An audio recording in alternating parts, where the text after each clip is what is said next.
Hello mga ka-daddy! Hi mga kamami and welcome sa ating day 2! 2. Day 2 na ating devotional day na magatang Christ-centered marriage, strengthening our relationship. Yes! So daddy, ano ba ang ating topic for our day 2? Ang topic natin ngayon is about pray together and stay together. Oh. Yan ang kailangan ng mag-asawa ngayon. Magkasamang manalangin, magkasamang luluhod sa ating Panginoon. Kasi ito yung sikreto din. Isa ito sa mga sikreto na pampatibay ng relasyon at pampatibay na pundasyon na mag-asawa itong sabay na pananalangin.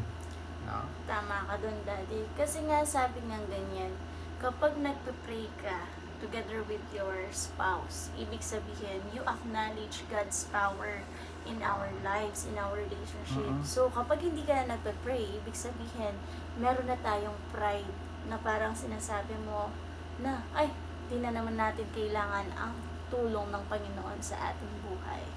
Kaya, daddy, Kaya nga sabi nga sa sa Mateo chapter 19 verse 6, sinabi niya, kahit hindi na sila dalawa, kundi isang laman na lang. Kapag mag-asawa na talaga, isa na lang kayo, no? Kumbaga, isang layunin, isang desisyon, pangarap, no? Kailangan magkatugma kayo doon, no? And then, kahit ang pinagsama ng Diyos, sabi din, ay huwag pag-iwalayin ng tao, no? yes. Kaya nga po, kapag tayo na may asawa na, sikapin natin na paglalimin at yung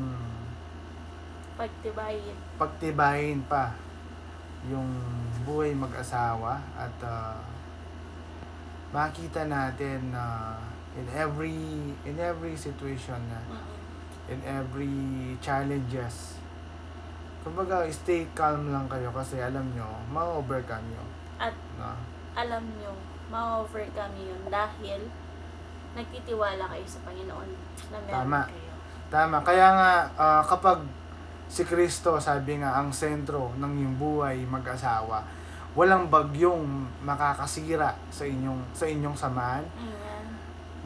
Mananalangin kayong magkasama at tiyak na ang iyong pagmamahalan ay tatagal at lalalim sa paglipas ng panahon. Amen. Kaya nga ang pag-asawang itinatag sa pananalangin ay hindi matitinag ng anumang pagsubok. Amen. Hindi Tama? matitinag. Amen. Agree ako doon, asawa ko. Kaya, ang aming last or second day na tips para sa matibay na relasyon buhay may asawa ay pray together, stay together. God bless everyone.